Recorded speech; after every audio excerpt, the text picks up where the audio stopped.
আসসালামু আলাইকুম। বীজগণিত ৩.২ এর অনুশীলনী ১৬ নম্বর প্রশ্ন এখন আমরা দেখব। জাস্ট একটু ক্রিটিক্যাল আগেরটার থেকে। a সমান √6 প্লাস √5 হলে a6 মাইনাস 1/aq এর মান কত? এই প্রশ্ন দেখে যদি অগ্রিম এক লাইন চিন্তা বা দুই লাইন চিন্তা না আসে তাহলে বীজগণিত পড়া খুব কঠিন। এই জায়গা এই বীজগণিতে এক কথায় কোনো হিসাব নাই, কোনো নিয়ম টিয়ম কিছুই জানার প্রয়োজন নাই। বীজগণিতে a প্লাস 1/a অথবা a মাইনাস 1/a, যদি এখানে এর হিসাব থাকে x থাকলে x plus 1/x, x minus 1/x, p থাকলে p plus 1/p, p minus 1/p, এই ধরনের একটা মান লাগবে। এটা 100% শিওর।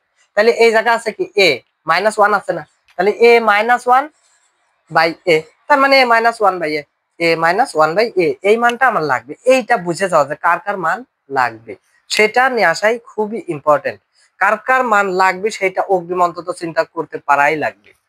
তাহলে এটা আমরা আগের অঙ্কে দেখছিলাম যে এর মান দেওয়া থাকলে 1/a কিভাবে বাইর করা হয়। তো 1/a আমরা বাইর করি, এর উপরে 1 দিছি মানে এর যে মান আছে তার উপরেও 1 দেব। তাহলে উপরে কি করব, নিচে যে চিহ্ন আছে তার বিপরীত চিহ্ন দিয়ে উপরে এবং নিচে গুণ করব। তো নিচে দিলাম এটা, তার সাথে গুণ করব √6 মাইনাস √5। ডান পাশে লিখে দেব লব হরকে √6 মাইনাস √5 দ্বারা গুণ করে উপরে 1 এর সাথে যদি গুণ করি তাহলে যা ছিল তাই হয়। নিচে অবশ্যই 100% শিওর বীজগণিতের সব অঙ্কের নিচে এইগুলোর ক্ষেত্রে a square minus b square হবে। তার মানে a বলতে √6 এখানে, b বলতে √5 এবং √6 মাইনাস √5 ভাগ √6 কে যদি স্কয়ার করা হয় তাহলে 6 আর এটাকে স্কয়ার করলে 5। এই ক্ষেত্রে 90% এর উপরে নিচে 1ই হয়, তবে কিছু ক্ষেত্রে ব্যতিক্রম হতে পারে। তো উপরে নিচে যদি 1 হয়, নিচের 1 এর কোনো দাম নাই, তাহলে √6 মাইনাস √5 1/a এর মান। এখন এইখান থেকে যেটা আমাদের বের করা প্রয়োজন সেটা কি আমরা বুঝে গেছি। a যেহেতু মাঝখানে মাইনাস আছে তাই a মাইনাস 1/a, প্লাস থাকলে a plus 1/a, a minus 1/a থাকলে এর মান মাইনাস 1/a এর মান। এর মান কত ছিল? √6 প্লাস √5, তারপর কি মাইনাস। এই মাইনাসের ক্ষেত্রে এটা বলছিলাম যে মাইনাস দিলে ডান পাশের চিহ্ন পরিবর্তন করা লাগবে। তার মানে √6 মাইনাস √5 আছে, হয়ে যাচ্ছে কি প্লাস √5। তাহলে প্লাস √6 মাইনাস √6 যদি কাটি যায় তাহলে √5 আছে দুইটা, তাই 2√5 মান শেষ। এখন অতএব প্রমাণ করা বা মান নির্ণয় করা একই জিনিস প্রায় aq সমান। এইগুলো ভাঙা লাগে কিভাবে? এর মানে হচ্ছে a6 এর নিচে aq আছে একবার, 1 এর নিচে aq আছে। সিম্পলি চিন্তা করব। এই জায়গা কঠিন কিছু চিন্তা করার নাই যে আমি অঙ্ক পারি না কিছু না, আমি এইভাবে চিন্তা করতে এটা কি ঠিক না। তুমি যেভাবে চিন্তা করতেছ আসলে সেটাই ঠিক, কিন্তু চিন্তা করা লাগবে, সাহস করে শুধু চিন্তা করা লাগবে, ফ্রি হ্যান্ডে কলম ধরা লাগবে, শেষ। a6 এর নিচে aq আছে, 1 এর নিচেও aq আছে, তাই কি a6 ভাগ aq মাইনাস 1 এর নিচে কি aq সমান a6 আর aq যদি ভাগ করি, এই ক্ষেত্রে 100% শিওর একটা শর্ট নিয়ম আছে। যদিও সূত্রের নিয়ম হচ্ছে ভাগের ক্ষেত্রে পাওয়ারে পাওয়ারে বিয়োগ হয়, তাহলে 6 তে 3 বাদ দিলে 3 হয়, কোনে 3 হয়, পাওয়ার পাওয়ার বিয়োগ করে অবশ্যই পাওয়ারে হয়। তবে শর্টকাট নিয়ম সেটা হচ্ছে এই পাশে যদি কিউ থাকে 100% এই পাশে কিউই হবে, এই পাশে যদি 4 থাকে 100% 4 হবে, এই পাশে স্কয়ার থাকলে 100% এই পাশে স্কয়ারই হবে।